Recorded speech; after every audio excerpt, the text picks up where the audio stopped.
The rain hit the pavement like 1,000 tiny fists, each drop a reminder of the storm I'd carried inside me for years. I stood under the awning of a Brooklyn cafe, my breath fogging in the chilly autumn air, watching the world blur past. Then I saw him, Ethan Caldwell, the ghost of my past, standing across the street, his broad shoulders unmistakable even through the downpour. 10 years ago, Ethan had been the golden boy of Lincoln High in our small upstate New York town. Star quarterback, prom king, the kind of guy who could charm a room with a single smirk. But to me, Hunter Grayson, he was a walking nightmare. The guy who'd shove me into lockers, mocked my quiet voice, and made every day of junior year a gauntlet of dread. I was the skinny kid with 2 big glasses, the one who hid in the library to avoid his taunts. Back then, I didn't know why he singled me out. I just knew it hurt. Now, here he was, older but still devastatingly handsome, his blonde hair damp and curling at the edges, his leather jacket clinging to his frame. He hadn't seen me yet, but my heart was already racing, a mix of old fear and something else, something I didn't want to name. I could have turned away, slipped into the cafe, and let the past stay buried. But something rooted me to the spot, like fate was daring me to face him. I crossed the street before I could talk myself out of it, my sneakers splashing through puddles. "Ethan," I called, my voice sharper than I intended. He turned, and those warm brown eyes locked onto mine, widening with recognition. For a moment, he looked like the boy I'd known, confident, untouchable. Then his expression softened, and he said something I never expected. "Hunter, God, I've been hoping I'd see you again."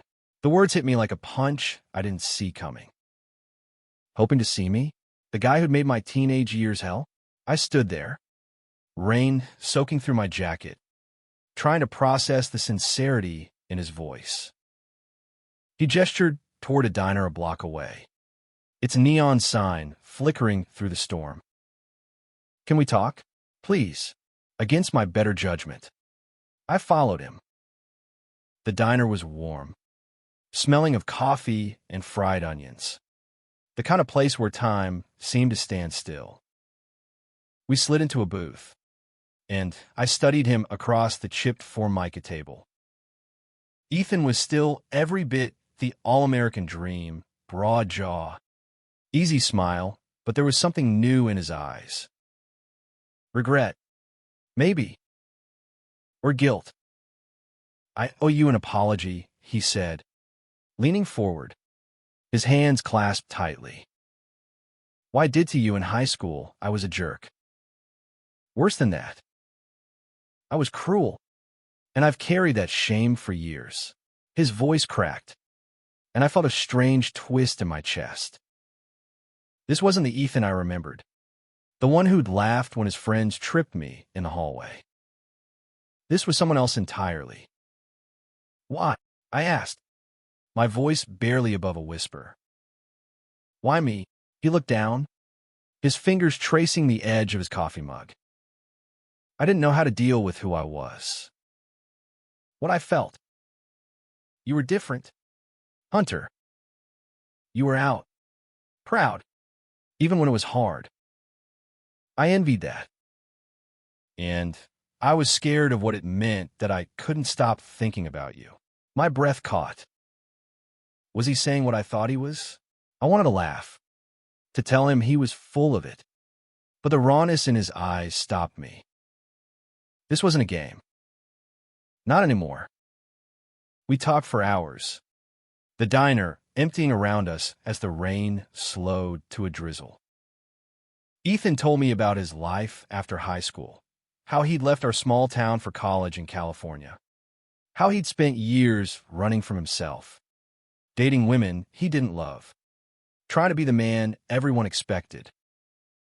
It wasn't until he moved to New York City, started working as a graphic designer, and met people who challenged him to be honest that he began to unravel the truth. He was gay, and he'd been in denial since high school.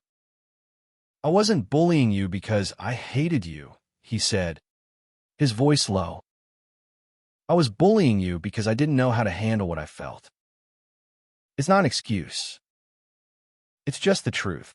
I wanted to hate him. I'd spent years hating him, replaying every cruel word, every shove. But sitting there, watching him lay himself bare, I felt something shift.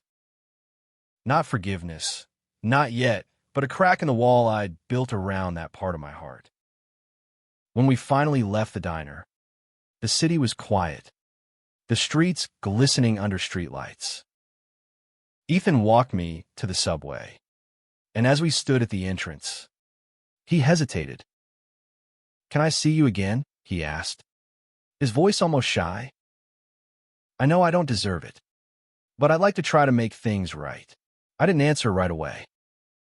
My head was spinning, old wounds warring with the strange pull I felt toward him.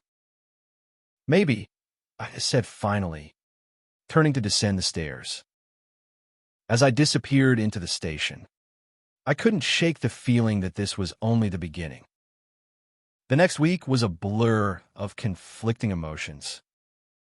I went through the motions of my life, teaching art classes at a community center in Queens, sketching in my tiny apartment, meeting friends for drinks, but Ethan's face kept creeping into my thoughts. His words echoed in my head.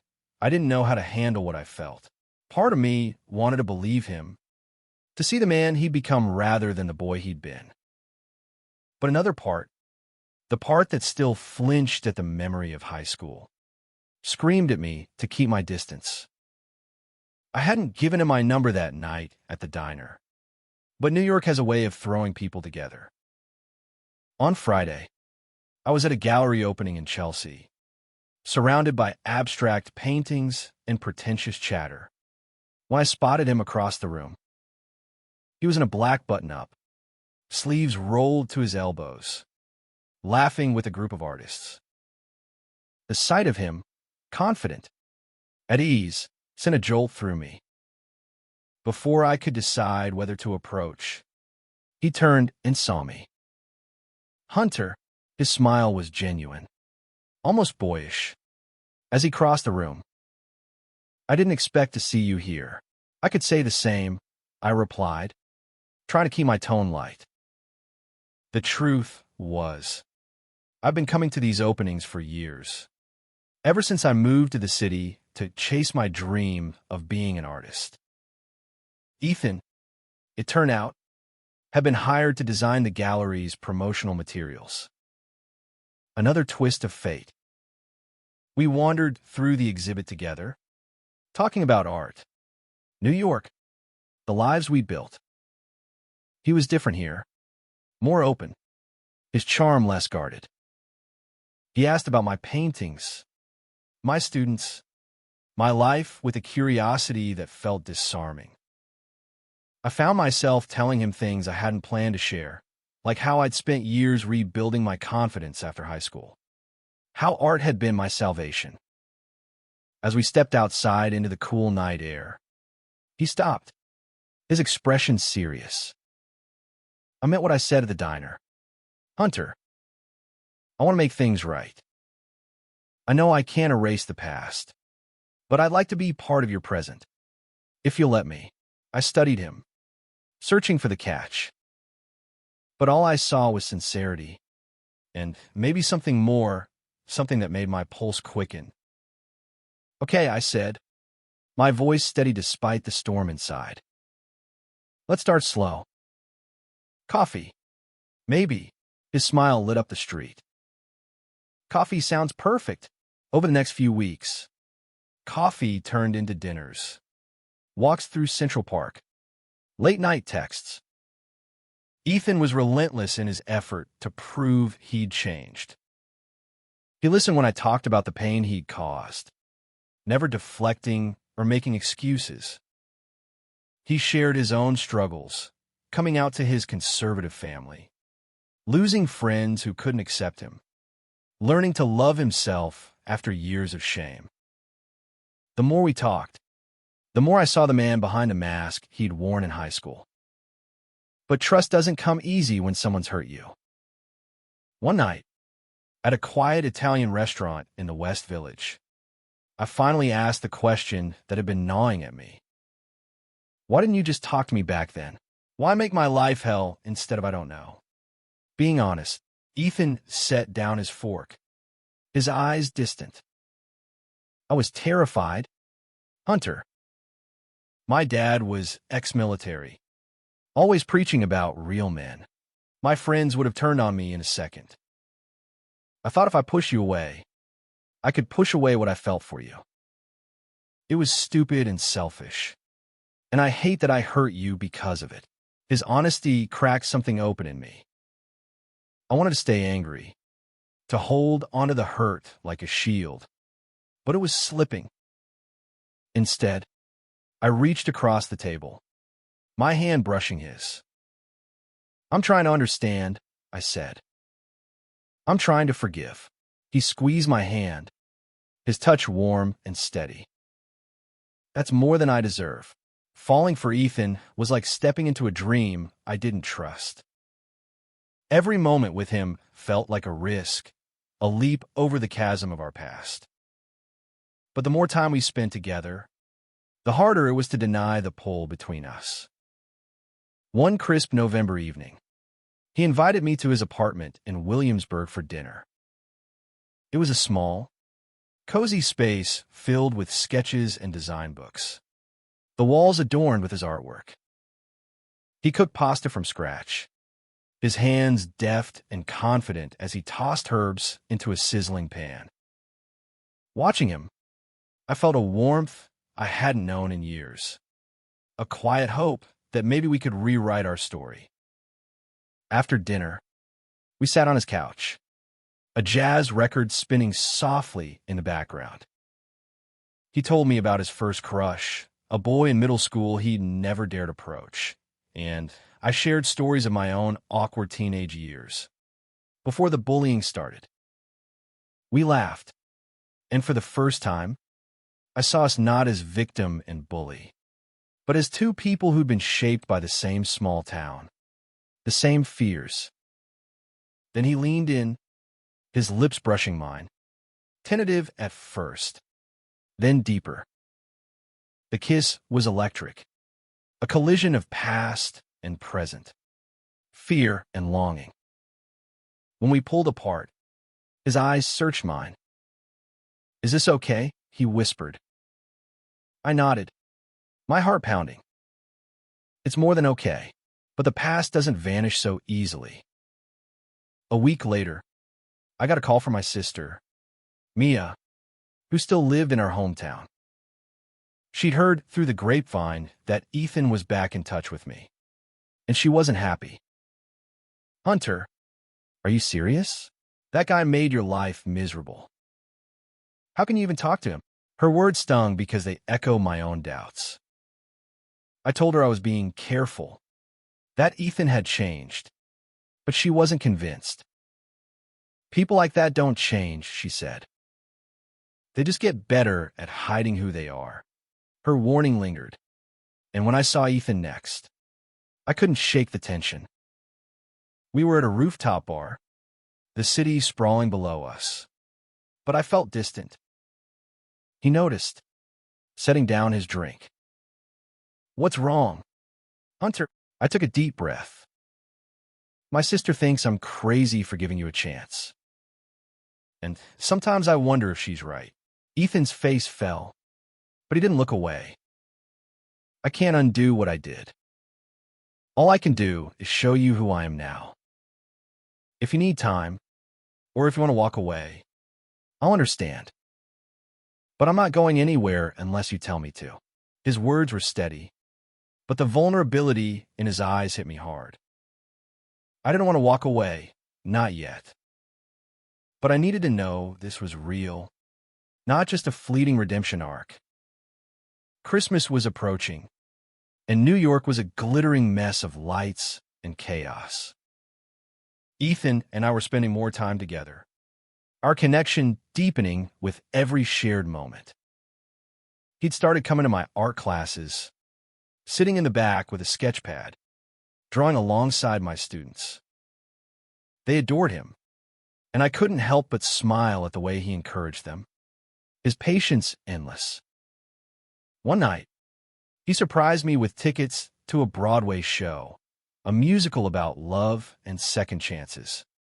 Of all things, as we sat in the darkened theater, his hand resting on mine, I realized I was falling for him. Not the boy who'd hurt me, but the man who was trying so hard to make amends. After the show, we walked through Times Square, the lights dazzling around us. Ethan stopped, pulling me close. "I'm in love with you, Hunter," he said, his voice steady despite the nervous flicker in his eyes. "I don't know if you can ever fully trust me, but I need you to know how I feel." My heart stopped. Love. The word felt too big, too fragile. I wanted to say it back, but the weight of our history held me back. Instead, I kissed him, letting my actions speak for me. It was enough for now. But life is a way of testing you. A week later, I got an email from an old high school friend, Jake, who'd moved to Boston. He'd heard about me and Ethan and sent a warning. Ethan had been at a reunion last year, and someone overheard him joking about his wild high school days. Jake didn't have details, but the implication was clear. Maybe Ethan wasn't as remorseful as he claimed.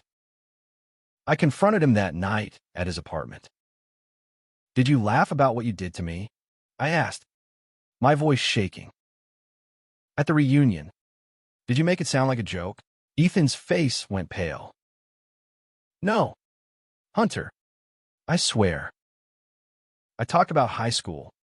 Yeah, but not like that.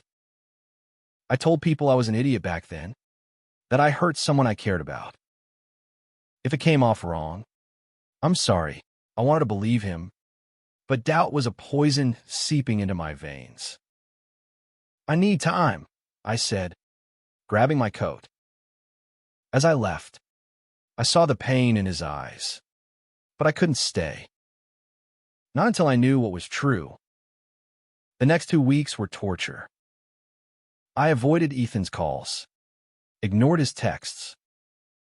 Every time I closed my eyes, I saw his face, first the boy who'd tormented me, then the man who'd held my hand under a starry sky. I didn't know which version was real anymore.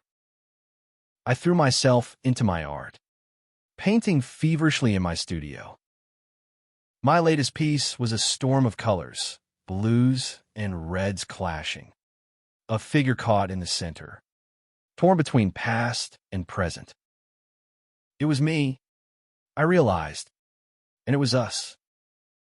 One night, my friend Lila dragged me to a bar in the East Village to snap me out of my funk. As we sipped cocktails, she fixed me with a no-nonsense stare. "Hunter, you're miserable without him. Maybe you messed up in high school, but the guy I've seen you with, he's crazy about you. Don't let the past steal your future." Her words hit hard, but I wasn't ready to face Ethan yet. Instead, I called Jake, pressing for details about the reunion. He admitted he hadn't heard Ethan's words himself.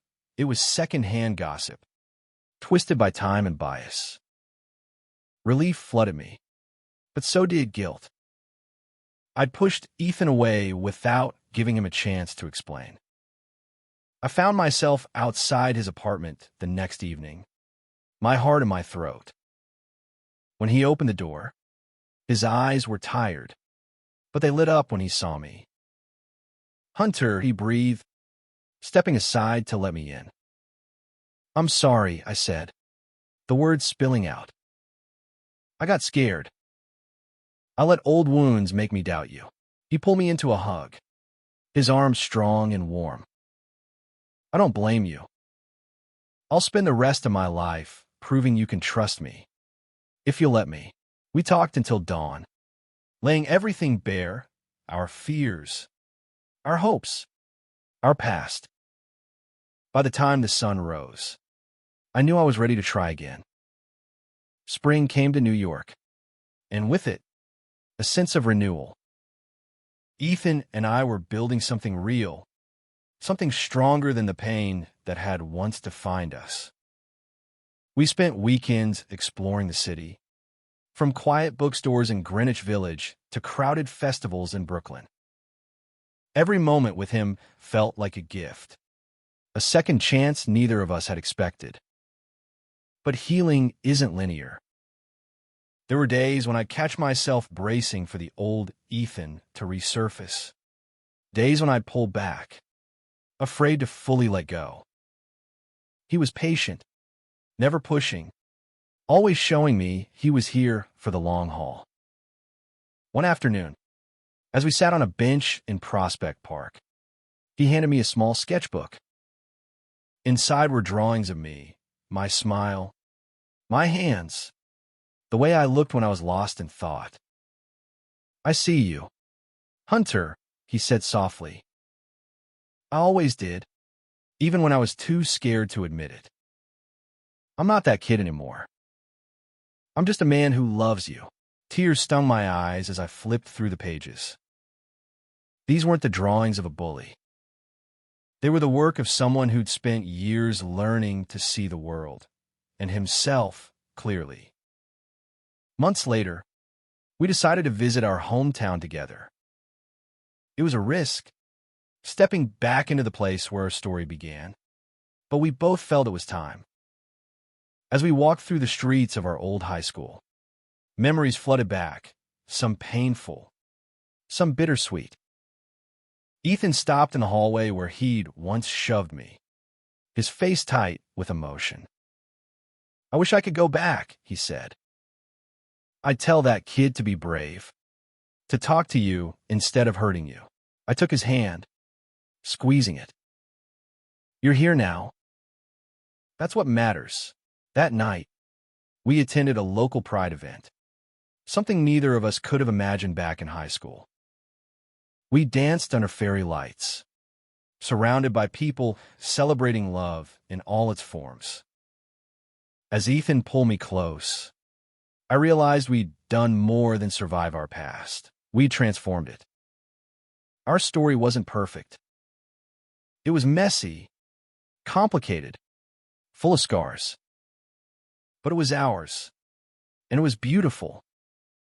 We'd taken the broken pieces of who we'd been and built something new, something worth fighting for. And as I looked into Ethan's eyes, I knew I'd never stop fighting for us.